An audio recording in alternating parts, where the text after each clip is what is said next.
Iya, selamat malam, Pak semuanya ya. Pak Dhani bisa dengar suara saya, Pak? Oke. Ya, selamat malam semuanya, teman-teman semua, Bapak Ibu yang ada di seluruh Indonesia.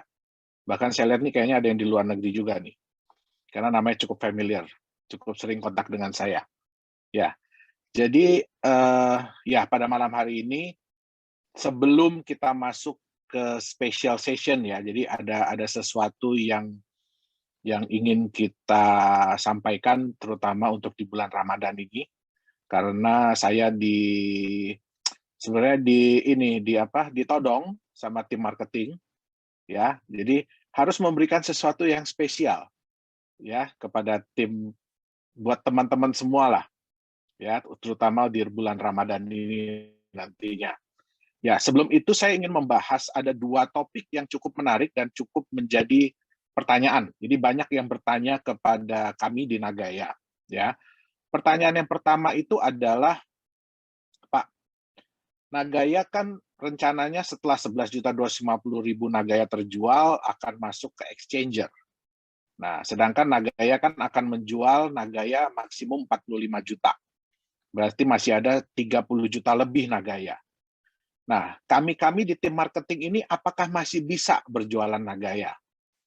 Ya, ini pertanyaan yang belakangan ini cukup banyak ditanyakan. Jadi, eh, tadi Pak Dhani mungkin udah kasih kisi-kisi sedikit ya. Yang kita takutkan, ya bukan Bapak Ibu yang selama ini menjadi marketing dari Nagaya yang mereferensikan teman-teman tentang Nagaya ini, apakah nantinya setelah kita masuk di exchanger, ya masih bisa berjualan Nagaya. Yang kita takutkan adalah kalah saing. Seperti yang Bapak Ibu tahu, ya exchanger itu tentu saja salah satu hal yang membuat mereka tertarik untuk menerima Nagaya di exchanger mereka, itu tentu saja program referral kita, yang 5%, 3%, dan 2%. Nah, itu merupakan salah satu juga daya tarik buat mereka. Jadi perjanjian pertama dari exchanger ya, yang 2 yang sudah ada deal dengan kita ya, dan 2 lagi masih dalam proses. Nah, salah satunya adalah mereka meminta hak untuk menjual Nagaya sebelum kita listing, jadi sebelum diperdagangkan. Nah, seperti yang Bapak Ibu tahu kan biasanya exchanger itu sudah memiliki member. Contoh seperti di Indonesia membernya sudah 2 juta lebih ya. Nah, kira-kira apa yang akan terjadi pada saat mereka ingin berjualan Nagaya ini? Ya, tentu saja ya harganya.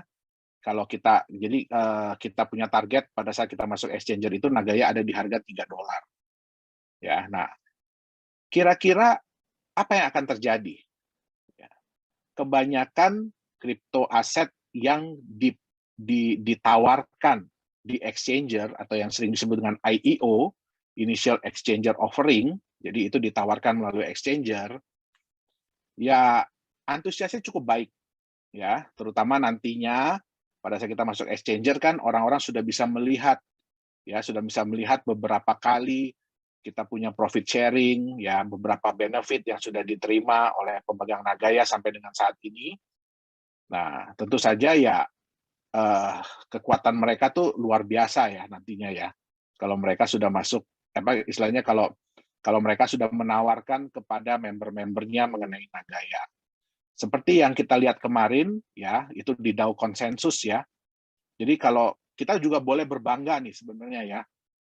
Bapak Ibu para pemegang Nagaya boleh berbangga. Kenapa? Karena kemarin ini di DAO konsensus ya, itu kita murni diundang oleh DAO konsensus. Ya, jadi kita tidak ada biaya sedikit pun yang kita keluarkan ya untuk bicara itu, kita tidak ada diminta bayaran atau apa.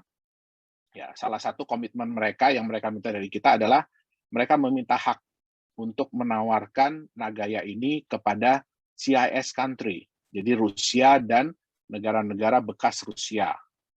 Ya, jadi itu adalah hak yang mereka minta, dan kita bisa lihat kemarin penjualan dari DAO konsensus sudah lumayan ya. Itu kalau saya hitung-hitung hampir 100.000 Nagaya yang terjual oleh mereka. Nah, dan respon dari mereka pun bagus.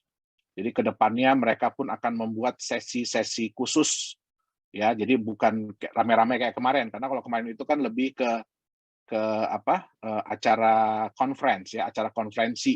Makanya kita cuma dikasih waktu 20 menit. Nah, nantinya mereka akan membuat satu sesi khusus di mana Nagaya akan berbicara, ya, dengan didampingi juga oleh tim marketing dari mereka dan juga dari CEO dari DAO Consensus sendiri. Ya, jadi kita bisa lihat dan kedepannya juga Nagaya akan ikut lagi di beberapa blockchain conference. Kenapa saya bilang kita boleh berbangga? Karena kalau sepengalaman saya, baru Nagaya lah yang diundang, ya. Jadi kita nggak bayar loh ya, diundang untuk menyampaikan konsep dari kita, konsep dari kripto kita. Walaupun Nagaya ini base-nya di Singapura, tapi Bapak Ibu boleh berbangga hati karena sebenarnya Nagaya ini adalah anak Indonesia. Ya, semua ide, semua teknologi, semua tim utama yang ada itu berasal dari Indonesia. Oke, walaupun kita ada direktur dari Korea, ada direktur dan manajemen dari Singapura, dan kedepannya kita juga akan ada lagi direktur-direktur dan manajemen dari negara-negara lain.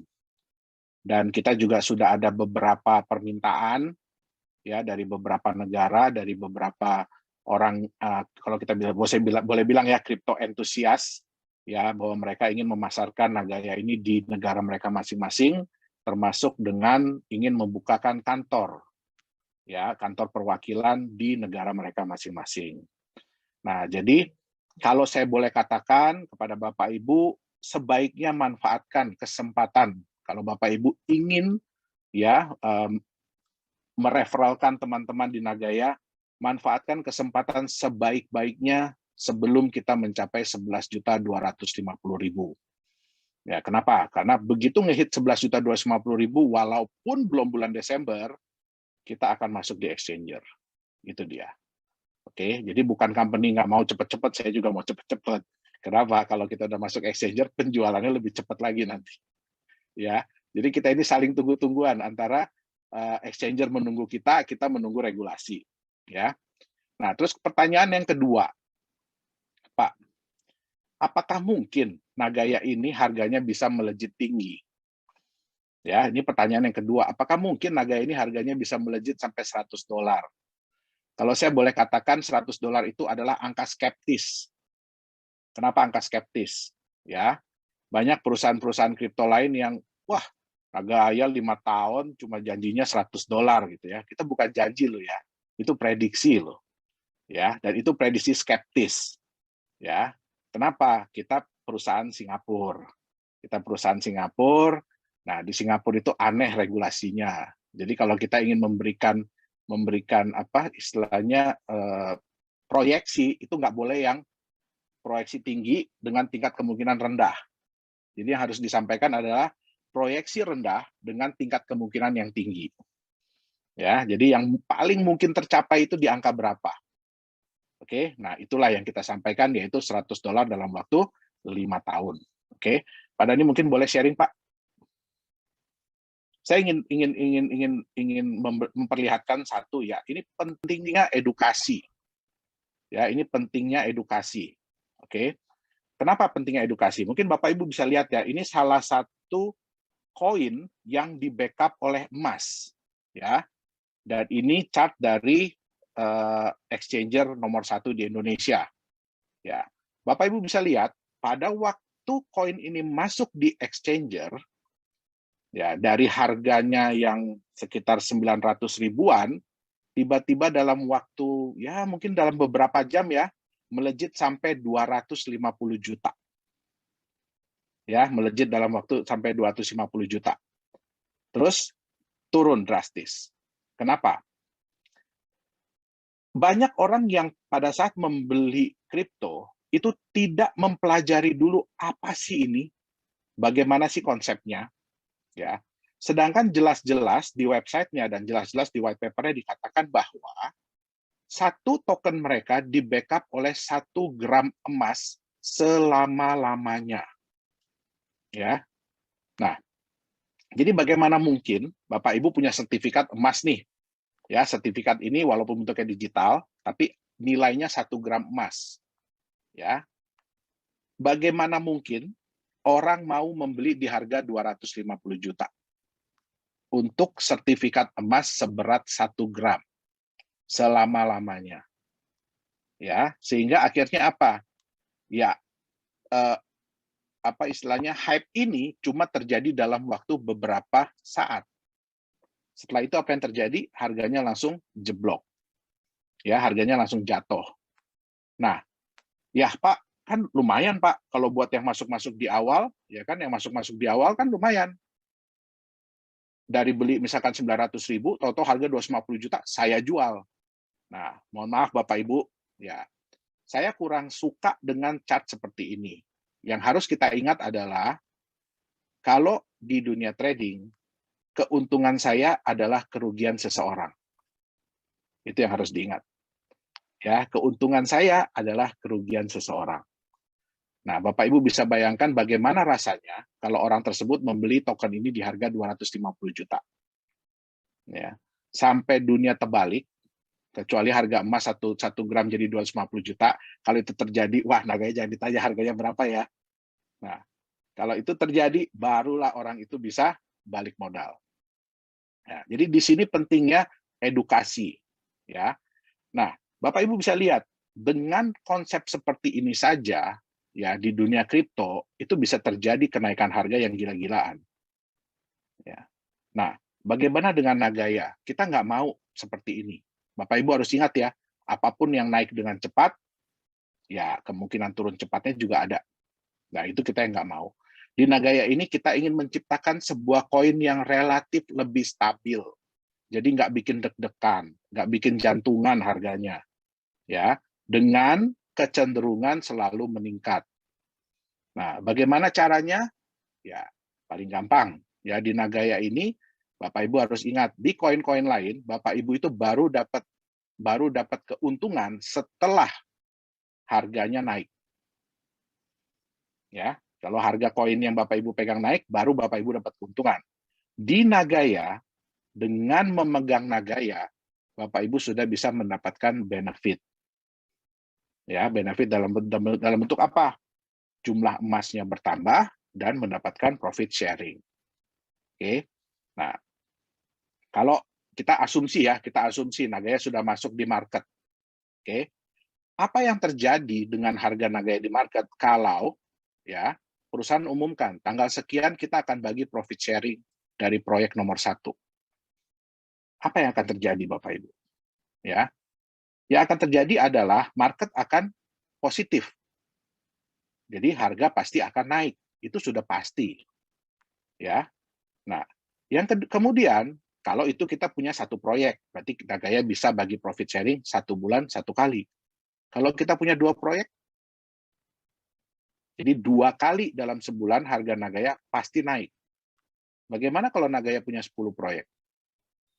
3 hari sekali Bapak Ibu bisa melihat, semua orang seluruh dunia bisa melihat bahwa, emas saya nambah ya. Setiap orang yang megang Nagaya dapat profit sharing ya. Nah, apa yang akan terjadi dengan harga market? Nah, bagaimana kalau Nagaya punya 30 proyek? Nah, tapi tentu saja Bapak Ibu harus ingat, ya, kalau Bapak Ibu ingin mempunyai aset yang stabil, yang aman, ya itu semua butuh waktu. Dan saya yakin 5 tahun itu bukan waktu yang lama. Ya, kita aja nggak kerasa Naga ini udah 2 tahun, udah 2 tahun lebih, hampir 3 tahun. Ya, saya rintis. Nah, oke. Jadi untuk kita menunggu ya 5 tahun lagi, tapi dengan kenaikan yang 100 kali lipat, saya rasa sih itu bukan waktu yang lama. Ya. Nah, mungkin Pak Dhani kita buka beberapa pertanyaan dulu Pak Dhani, sekitar, karena udah lumayan lama nih. Ya, mungkin buka 3 pertanyaan. Setelah itu saya akan sampaikan apa kejutan, bukan kejutan sih ya, ya kejutan juga kali ya. Kejutan, ya, soalnya belum ada yang selama tahu bulan nih. Ramadan ini. Oke, nah mungkin untuk mempersingkat waktu, ya kita sekarang akan buka 3 pertanyaan saja ya. Iya, Pak, sorry, suara saya kedengaran tidak? Suara saya kedengaran? Tes? Kedengaran. Oke, sorry, internet kita sering up and down ya. Mohon maaf, memang internet di Jakarta ini lagi kurang baik. Oke, mungkin kita buka 3 pertanyaan kali ya Pak Yohanes ya, agar Ya. mempersingkat waktu, kemudian kita masuk ke special session. Oke. Ya. Pertanyaan, nah hari ini yang jawab langsung Pak Yohanes nih ya. Jadi kalau ada pertanyaan silahkan ya, silahkan kirim ke chat. Tapi memang kita nggak bisa jawab semuanya. Oke, pertanyaan pertama yang sudah ditanyakan Pak. Nanti Nagaya akan masuk di market mana saja Pak? Terima kasih banyak, sukses selalu untuk Nagaya. Oke, baik. Jadi ini juga satu dilema ya buat kita ya. Bukan kita nggak mau umumin, kita mau umumin. Yang sudah pasti itu adalah satu market di Australia dan Singapura, ya, karena mereka beroperasi di 2 negara, dan satu lagi itu market di Rusia. Oke, kita tidak boleh menyebutkan nama Bapak Ibu. Kenapa? Karena mungkin Bapak Ibu ya tahu ya, ada beberapa kripto yang bilang bahwa oh mereka akan masuk di sini, di sini, di sini, di sini, di sini, di sini, di sini, di sini, di sini, tapi dalam kenyataannya habis itu mereka hilang. Ya, jadi kalau exchanger sekarang, ya mereka itu sudah membuat non-disclosure agreement. Jadi kita tidak boleh mengumumkan ya siapa exchanger yang akan dimasuki sebelum mereka yang mengumumkan. Ya, jadi ya harap maklum, kita tidak bisa kasih tahu ya, karena jangan sampai kita kasih tahu habis itu kita dibatalin untuk masuk di sana. Oke, jadi suatu saatnya nanti ya mereka pasti akan umumkan. Ya, itu dia. Oke, ya jadi sudah tanda tangan non-disclosure agreement dan nggak akan kita yang announce ya Pak Yohanes ya, akan mereka yang announce nanti. Mereka ya? Yang akan announce ya, karena berdasarkan pengalaman buruk mereka lah. Banyak ya kripto-kripto yang kita tahu lah ya, di Indonesia juga banyak mengklaim bahwa oh mereka akan masuk Binance, akan masuk ini, masuk itu, masuk segala macam. Ya, hanya untuk membuat orang-orang FOMO ya, fear of missing out, jadi takut ketinggalan. Tapi dalam kenyataannya setelah itu bahkan belum masuk exchanger pun koinnya udah hilang. Ya. Itu dia. Ya. Oke. Pertanyaan selanjutnya Pak. Menurut Pak Yohanes dan Pak Dani, ya ini menurut Pak Yohanes ya, apakah mungkin harga Nagaya ini melewati harga BTC? Pertanyaan yang menarik Pak. Ya, kita sih belum bisa bilang ya, tapi berilah kami waktu untuk membuktikan. Itu dia. Ya, bagi saya begini Bapak Ibu ya, seringkali banyak cryptocurrency yang memberikan prospek harga ya, jadi kayak proyeksi harga. Tetapi pertanyaannya satu, masuk di akal nggak cara company tersebut untuk mencapai harga sekian? Nah, ya di Nagaya ya kita berusaha keras ya nantinya ya, sebisa mungkin ya proyek-proyek itu kalau bisa untungnya tambah lama tambah besar dan tambah banyak proyek, sehingga Bapak Ibu yang megang Nagaya kan tambah sayang ya, eman-eman istilah kata orang Jawa, eman-eman dijual, jadi sayang-sayang dijual kalau harganya murah, betul nggak? Sedangkan kalau saya simpen, ya kan, saya dapat profit sharing dan lain-lain. Dan harus diingat Bapak Ibu ya, harus diingat. Bapak Ibu punya Nagaya itu adalah bukti kepemilikan emas dan hak atas profit sharing. Jadi jangan lupa ya, bukan berarti Bapak Ibu beli, terus Nagaya dikasih ke orang, Bapak Ibu tetap dapat hak. Tidak. Siapa yang memegang Nagaya, siapa yang memiliki Nagaya, hak emasnya dan hak profit sharing-nya punya dia. Itu harus diingat. Ya. Dan Nagaya jumlahnya terbatas. Jadi berapapun proyek yang Nagaya jalankan, berapapun profit yang dihasilkan, hanya dibagi kepada Nagaya yang ada. Mungkin tadi Pak Dani belum cerita ya Pak Dani ya, bahwa Nagaya ini bisa berkurang ya Bapak Ibu ya, harus diingat. Nagaya ini bisa berkurang. Ya, dan target company dalam 10 tahun ke depan, 20 tahun ke depan hanya tinggal 10 juta Nagaya.